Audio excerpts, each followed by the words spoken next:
if you've learned something, anything, please promise me, or promise to yourself, that you will go back and tell your colleagues, tell the people you work with, 3 things you learned at the conference, 3 things that made this a worthwhile experience. The theme of this conference is professional development. And yesterday, David Noonan talked about, as a professional, we must be advocates, and we must avoid the egg carton mentality. So I think it's our responsibility to go back, talk to other teachers, share ideas. I think everything I learned about teaching, I learned by watching other teachers, talking to other teachers, and stealing everything I could. Okay? And that's a good thing, to be a thief when it comes to learning how to teach. Because you can teach for 20 years, but if you teach the same thing every year, you only have 1 year experience, right? Okay. Before I begin, let me ask you a question. If I've asked you before, I apologize. Very important question. Can I take off my jacket? Okay. Before I begin, I'm going to talk to you today about teaching vocabulary, especially for upper primary, middle school students. But before I talk to you about teaching vocabulary, I have to do a short commercial for the company I work for. This is the company I work for. It's called Cengage Learning. Have you heard of Cengage Learning? Some of you yes, some of you no. It's okay. I'm not offended.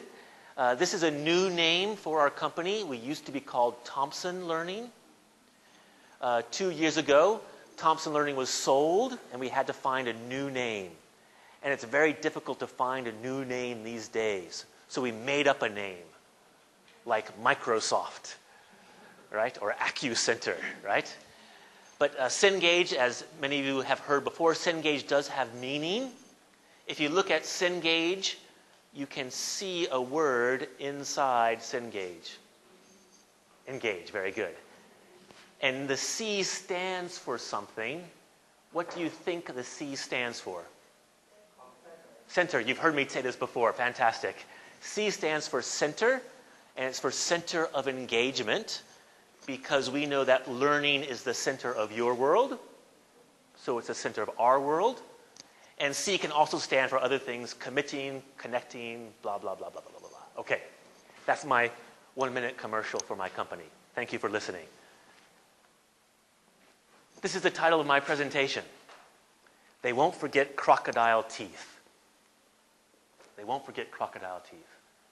I chose this name because it's based on the title of an article by Dr. Robert Marzano.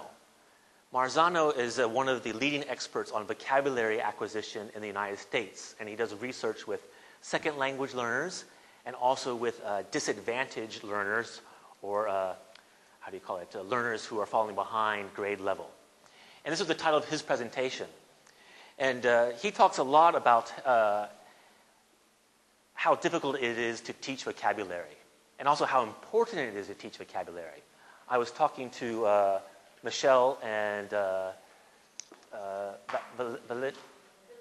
Belinda earlier, and we were talking about how difficult it is for our students to remember vocabulary.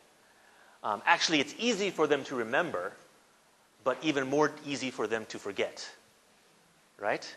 They learn very quickly, but they forget even more quickly. And he's done a lot of research on vocabulary, and he's developed some strategies to help us, help students keep that vocabulary in their minds. But before I go talking about some of those strategies, I want to give you a quiz. Is that okay? You don't have a choice anyway. Okay? I want to test your vocabulary IQ. What do you know about English language vocabulary? NS is for native speaker. Native speaker. Can you see that in the back?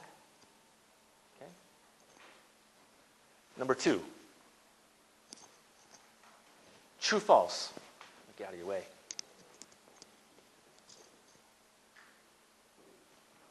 Root or base words, right? Like sleep or lonely for loneliness. Okay. Number 3. True, false. Native speaker. 17,000, 17K, 17,000 words or more. Okay.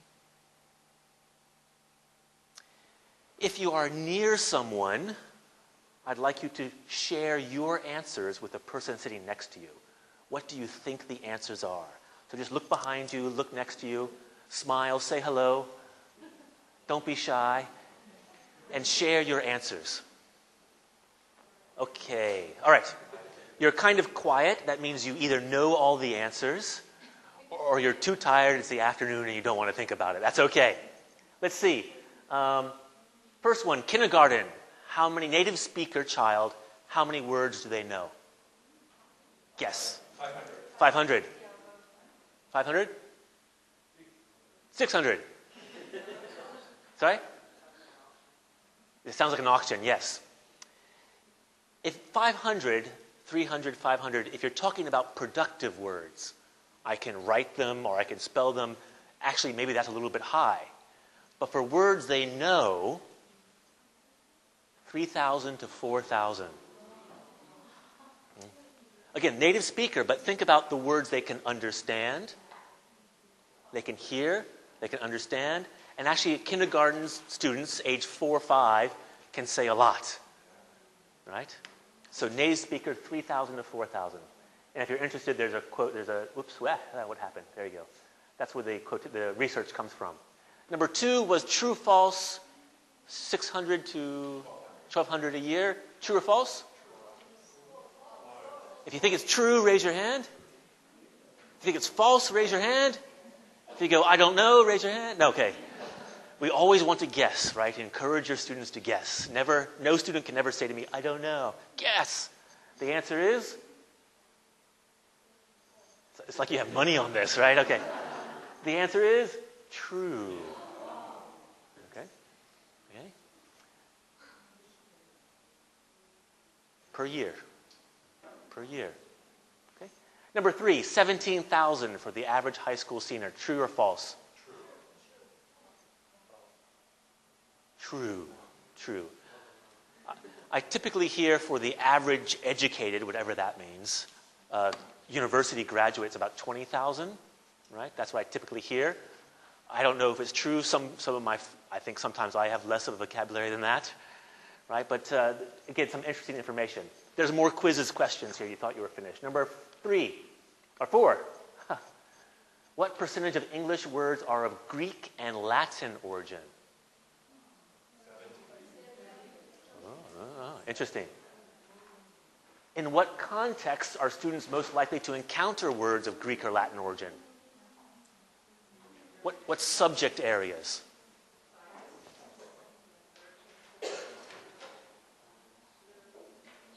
Those are all good ones, yes? Number 5, true, false?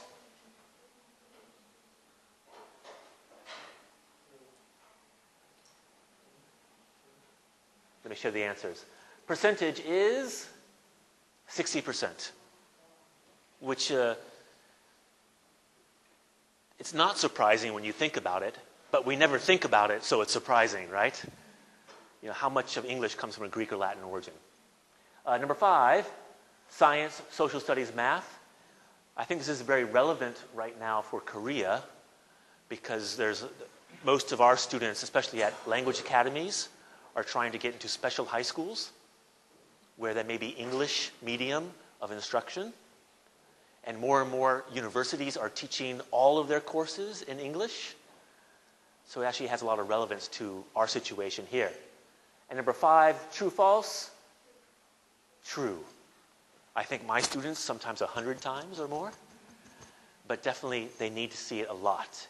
And as Dr. Marzano talks about, it's not just seeing the word, it's about using the word many times. I apologize for the strange color scheme here. Okay, interesting. Yeah, kind of interesting, I hope so, for 2:30 in the afternoon. It stresses the importance of vocabulary. We all know this. The more vocabulary you have, all the research shows, the better you do on tests, the better you do at reading comprehension, the better your speaking goes up. Vocabulary is very important.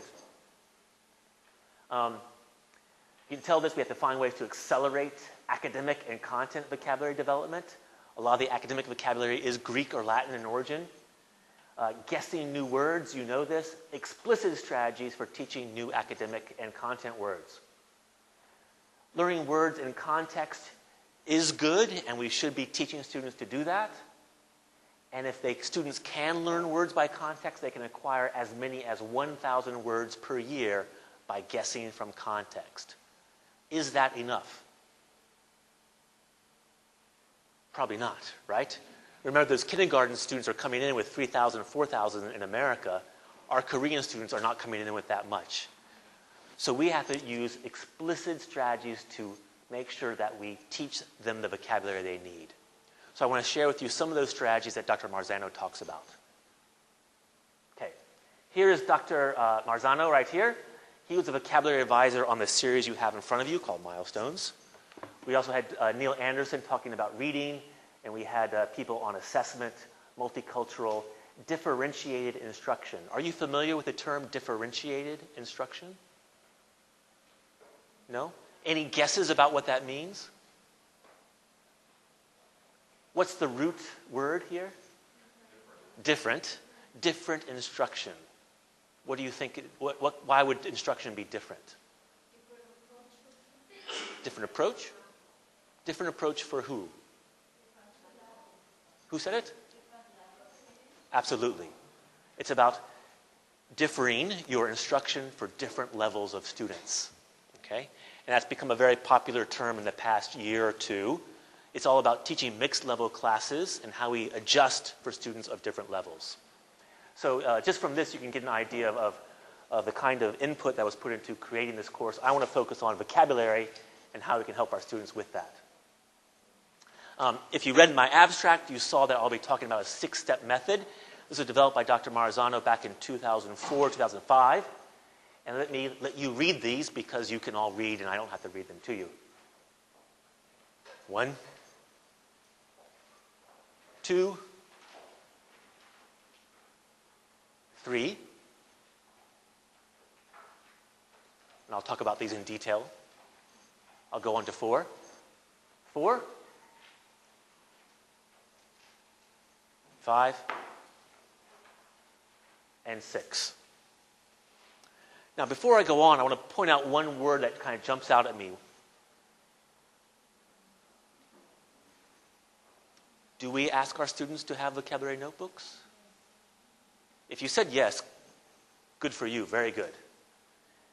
The research that Dr. Marzano has looked at, that he's done, says that vocabulary notebooks, a vocabulary log, is a crucial part of helping students remember vocabulary. And I know as a teacher, it's troublesome to get students to do this at first. But if we can do that, it's a crucial way to get them to actually come back and remember that vocabulary. I mean, let's be honest. Most of our students, they get a textbook. They finish level 1. What do they do with the textbook? Level 2. Right? Students get their test back. What do? 100, yay, throw it away. 20, throw it away.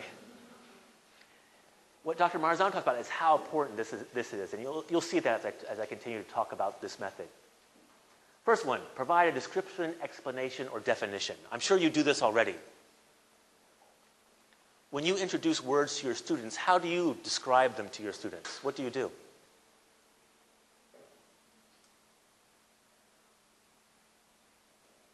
Michael, tell us. Okay. One, I hope and I assume that you grade your language for your students, right? You use the appropriate vocabulary for the level of the students to explain the word. Not a translation. If the first thing you do is give students a translation, and I'm not saying translation is bad, but if the first thing you do is give students a translation, they're missing out. They're missing out on a lot. They're missing out because they don't have the opportunity to try to understand the explanation. And secondly, as we all know, the translation and the real meaning might be different. Okay? Even a straight definition, if you break out your dictionary and just read a straight definition to the students, that's not enough. In fact, it's too conceptual. Students have a hard time trying to understand from just a definition. if you're giving a definition, if you're explaining a word, you should explain it to your students as if you were explaining to a friend or you were explaining to your own child. Okay? So, like if your child asks you, Mommy, what is an airplane? Right? Oh, an airplane it's like a bus that flies in the sky, right? And carries people from one place to another place. When grandma wants to go from Seoul to Busan, she takes the airplane, right? You explain it as you explain to a child. Of course, you want to try to tie it to your student's background, like I just did. Grandma takes a plane from Seoul to Busan, right? And you want to try to include an example of that word if you can. This section, and it's very PPP, teacher-driven, teacher explains, is a very important part of giving them the first taste of that vocabulary. Let's try an example. Again, with that lovely person you talked to earlier. Can you explain visualize to the person sitting nearby you? Explain to the person sitting next to you.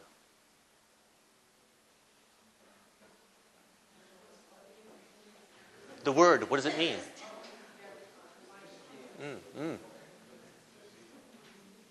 Explain, visualize. Okay. I've heard some good explanations. Does anyone want to volunteer? Yes, ma'am. Okay, one more time. To create an image in your mind of what you expect to see. Fantastic. If I want to make it easier for my students, how could I restate that? Put a picture in your mind. To see something in your mind. Okay? To explain something that is not already there. Okay.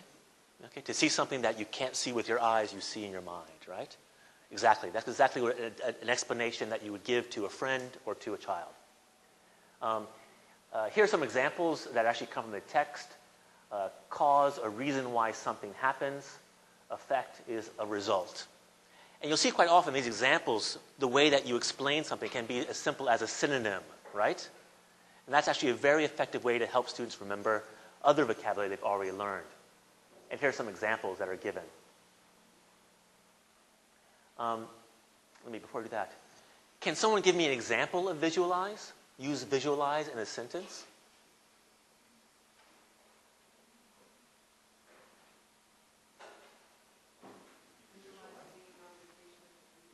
Sorry? You visualize being on vacation at a beach in Tahiti. Or for athletes, visualize throwing baskets into the net or the bucket, or for bobsled, athletes visualize going on a sled down the course. For my students, maybe I could say, when I play baseball, I visualize hitting a home run. Right? When I take a test, I visualize getting 100. When I do badly on a test, I visualize my mother yelling at me, or whatever works for your students, okay? Again, something that's going to relate to what they're interested in. Now, the next stage, which I'm sure you saw earlier, students restate. This is another important stage. You've presented it to them, now they restate it, and they just do not just say what the teacher said, which is what our students like to do, right? I just say what the teacher said. They have to use their own words. They can use their own background, their own examples. If they play baseball, they use baseball. If they play soccer, they can use soccer. If they do whatever, they can use their own background. Surface level only. I don't care if their grammar is accurate. I don't need an in-depth explanation of the vocabulary word. Surface level only. You know, if they can say intelligent means smart, fantastic, that's great. That's all I need. It has to be comfortable for the students. Again, it's not a test for them. And sample sentences are good. If the students can start to generate sample sentences, that's going to help them remember. An example, visualize, we did some already. Here's another example. When I'm homesick, I visualize my mother cooking in our kitchen. As a teacher, if my students need more support to do this, I may give them this example and have them do their own. When I'm homesick, I visualize, and they fill in the blank, right? So they can start to get used to creating their own sample sentences. When I'm homesick, I visualize sleeping in my own bed. Okay. And here's some examples that are actually in the text. Here's a checkpoint where we ask students to actually work with their partner. Here's actually a good example of visualize. Here's a strategy where students, I actually used this when I was teaching writing. I had a unit on writing about your favorite place. So I was teaching I was doing a demonstration class at a Korean university with Korean students. So I told them all to close their eyes, imagine you are in your favorite place. What can you see? What can you smell? What can you hear? And then they would then write it out afterwards. Okay. This is from the Teacher's Guide. Vocabulary Development asks students to visualize something they often do. Part 3, and this is where the vocabulary notebook can start to come in. Students draw a picture. This is very important. Dr. Marzano talks about no matter where you stand on the theories about vocabulary acquisition. If you think about right brain versus left brain, the right brain is more logical, memorization. Left brain, more artistic. You're linking those two together. And who was talking about links today? Any type of connections that you make is going to help students remember. If they only use one method, just memorize, they forget. If you're from the linguistic versus non-linguistic camp, one's a linguistic exercise, one's non-linguistic, drawing it. And that's where that vocabulary notebook comes in. And as Dr. Marzano talks about, there's 3 steps, 3 loops. First, the teacher explains, then the student restates, then the student draws something. 3 loops, 3 connections, 3 links. Okay. Here's an example from the book, a visual clue, and then asking the students to draw their own. Paired discussion, even having students just not even discuss, but just show. Here's my vocabulary notebook. Let me see yours. Here's my drawing. Oh, nice drawing. Right? If you look at multiple intelligence approach, students who maybe aren't good at English can compare their drawings, and that can build their confidence. Okay? And inside the book, you have actually a note saying, here's a vocabulary log, use it. Now, these are the 3 steps we've done already. These are essentially the presentation and the practice. And if you can, for the key vocabulary, you want to do all 3 steps. The next 3 steps, these are optional. You can do one, you can do none, you can do one someday, one another day. You don't have to do all of these. So don't think, 6 steps, how can I do them all? You can't. 4, 5, and 6 are review. Okay? So this one, engage in activities that help them add to their knowledge in their vocabulary notebooks. This is why this vocabulary log is so critical. Students have that. That means they can go back to it. And the goal of having that vocabulary log is they can go back and analyze the language they put inside. You want students to pull apart the language, put it back together, really start to make more connections in their mind for that those language items. Here's an example. Word connections. Ignore proud right now. Just look at heel. What are some other words that mean heal, or words that you associate with heal? Treat? Cure? Recover? Fantastic. Okay, these are all great words. How about proud? Other words you associate with proud? Achievement? Arrogant, fantastic. Okay, good. Selfish, bragging, maybe. Okay. Achievement, successful sometimes. Those type of activities where you have students in their vocabulary log make word connections, build those word webs, is going to help them remember not only that word, but remember the words they learned before, right? And they're actually going to start to associate them. Because I know my students, what they do is they often memorize word by word by word by word. And that's why they forget. They don't associate proud and achievement. They're different. And that's why they forget. So helping them build them together in that vocabulary log is good for them. And things like antonyms, the opposite. What's the opposite of heal? Hurt? Harm? Wound? Injure? Somebody always says kill at this point in my class anyway. And the antonym of proud? Sorry? Ashamed? Embarrassed? Absolutely, great. And in the teacher's guide, you get some instruction on how you can do that and some examples of those: heal, cure, aid, recover, recuperate. Okay? Opposite of proud, ashamed, embarrassed, we got those already. Okay? So you can actually help students build that vocabulary in a class. Here's some more examples from the text, talking about related words. For example, damp versus soggy. They both mean wet, but they're a little bit different. How are they different? A little wet versus wet and soft. I found this quite interesting for me because even as a teacher, I often don't think about vocabulary this much. And it helps you think about how you're going to present the language to make it very clear for the students. Word roots, that's another analysis that you can do. Things like loneliness, from lonely, please, from please, protection, the root word is protect. Again, to help students recognize that words are connected. Okay. Another skill that you can have students do either in the vocabulary notebook or as an exercise in class. Examples, we always give students examples. We should also give them non-examples. This is especially important for science terms. For example, are you familiar with the term symbiosis? Symbiosis. Can somebody define symbiosis for me?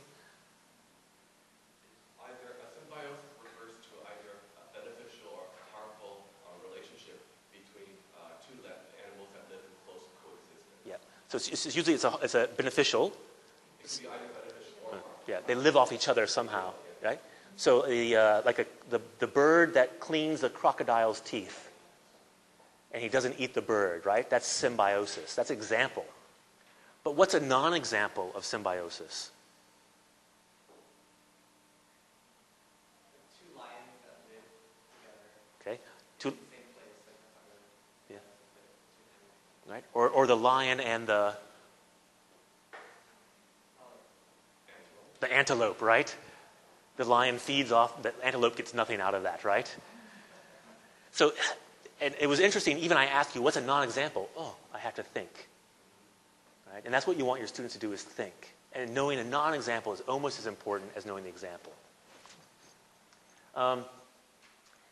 Next step, step 5, students periodically discuss terms with one another.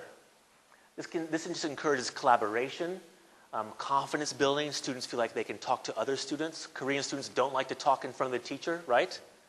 So put them in groups, in pairs to discuss vocabulary. It encourages that social aspect of learning. And you can actually loop it back to the vocabulary log.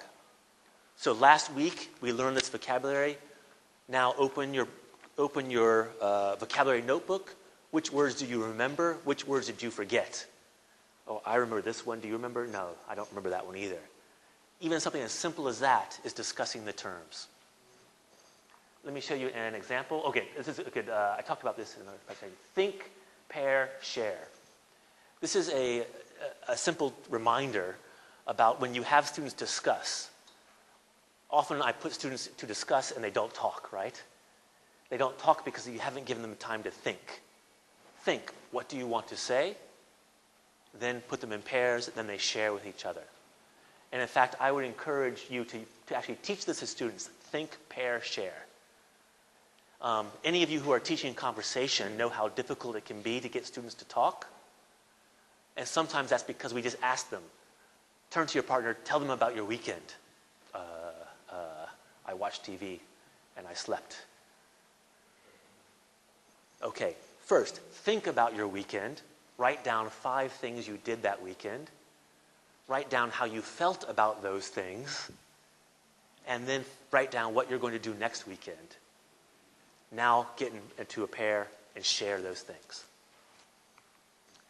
Here's some examples. Have students discuss examples of buildings made of brick or wood. Paired discussion. This is interesting, this one. Work in pairs is to discuss ways they can be seen. How might someone describe them physically? Then how would someone with insight describe them?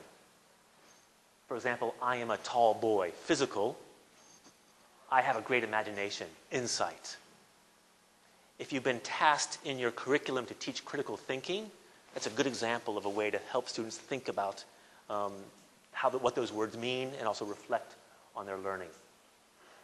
Lastly, students periodically engage in games that enable them to play with terms. We all love to play games.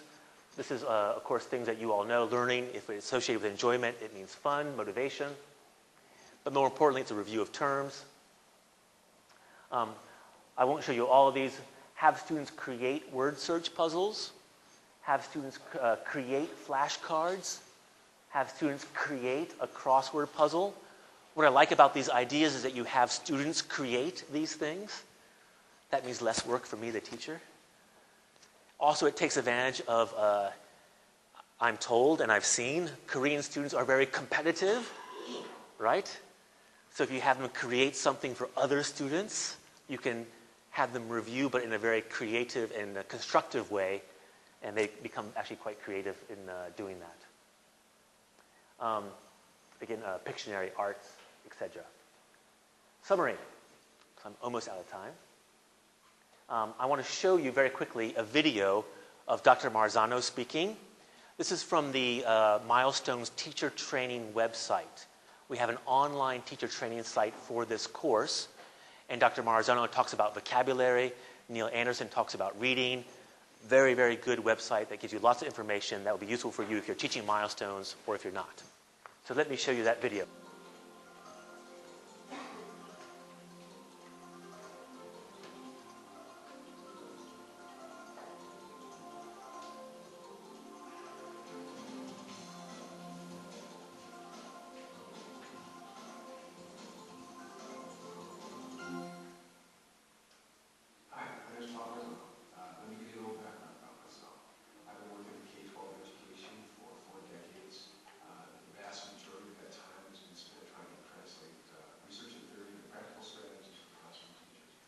Talked about effective strategies for teaching academic vocabulary to ELL students, and particularly as it relates to Mildstones. To present those strategies in 6 phases or 6 vocabulary, it's going to make the process of learning content much harder. So it's a critical foundation. I would say it's a necessary condition for students being able to learn new content. And of course, it becomes more complex, or particularly complex, with the English language learner.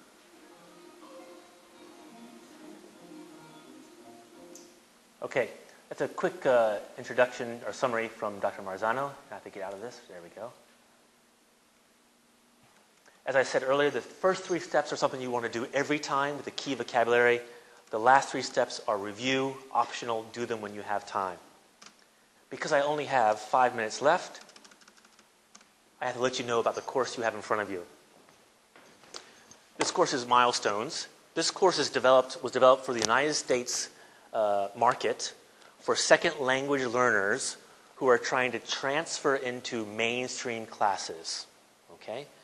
So it's actually we found it's quite appropriate. It's in Korea because many students are trying to make that transition into mainstream classes.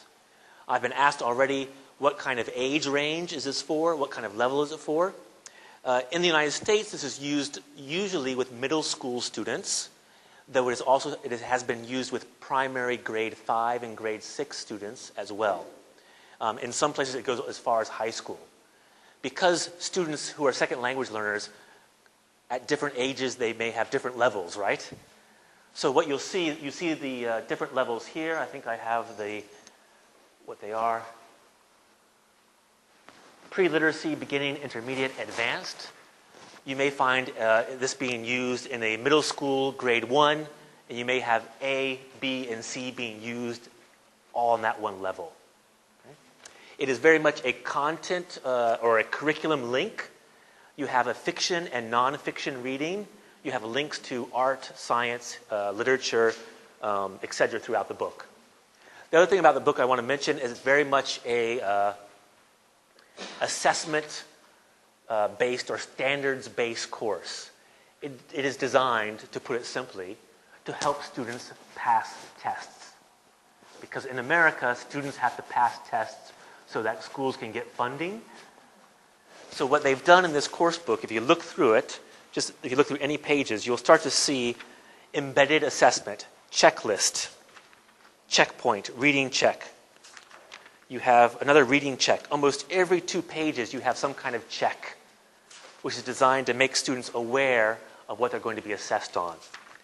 You'll also see at the end of a unit, if I can find it, a progress check and assessment practice. Very much designed to help students pass tests. You're all intelligent teachers. You can look through the book on your own and figure those things out, but it's definitely in there. It's about assessment. It's about helping students do that. What I also want to mention in terms of this course is some of the support available. The best thing about it is this teacher's edition. Gigantic, heavy thing, but very, very good. It's good. I get paid to tell you it's good, but it is very good. The thing I like most about this is here. Remember we talked about differentiated instruction? Here on every lesson you have a differentiated instruction box. How do I teach this page for students who are lower? How do I teach this page for students who are higher? And that's on every single page, because in the US, just like in Korea, the class may have students at mixed levels. Okay? Other things that are very good about this is all of this methodology information at the front.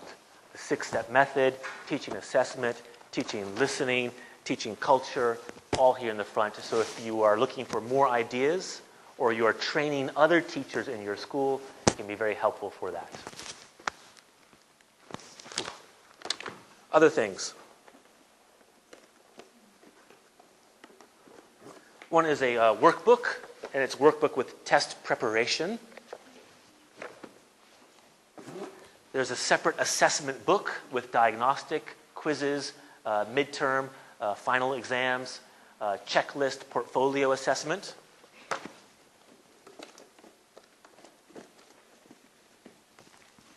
Audio program. There's more. Independent practice CD-ROM. A teacher's resource CD-ROM, which includes things like graphic organizers. It also includes letters to parents. Letters for every unit, there's a letter to the parent. There is English. There's Chinese. There is Vietnamese. And there's Korean. So as a program administrator, if you wanted to use this course and you want to get the parents involved, you can actually send that newsletter to the parents. And lastly, there's also the test generation software. Are you familiar with test generation software? Have you seen that before? Some of you have? Can I show it to you? 1 minute. Choose your program, Milestones A. I'm going to do Unit 1. I'm going to do Chapter 1 and Chapter 2. Hit Next. Almost all of my questions are multiple choice because it is for test preparation. I'll select all of them. Hit Next. The software asks me, is this what you want? My answer is yes. Finish. Here's my test. And of course, you can adjust it, edit it if you don't like it. If you go to the back, you have answer key. Answer points what page it comes from in the book. So if you want to do a diagnostic or a test approach, you know what you have to go back to. And lastly, as I've told people before, if in some schools, if you give a test to the Monday class, the Tuesday class always does better than the Monday class. I'm sure not your school or your students. You can actually scramble the questions.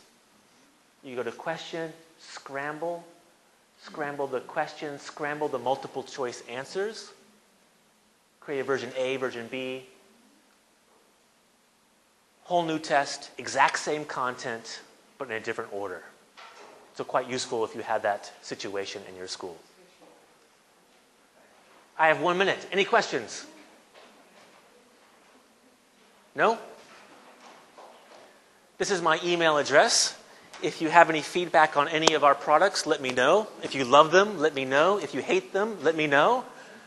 If you're interested in doing reviews or you want to write, let me know. Our website is on the back of your book, I believe, if I'm correct. At the back of your book, you have elt.heinle.com. If you look for the milestones, you can find the online teacher training course there. You have to register to get a password, but it takes just like a day to get your password to come back, and you can go through all that content. Okay? Time's up. Okay. Thank you very much.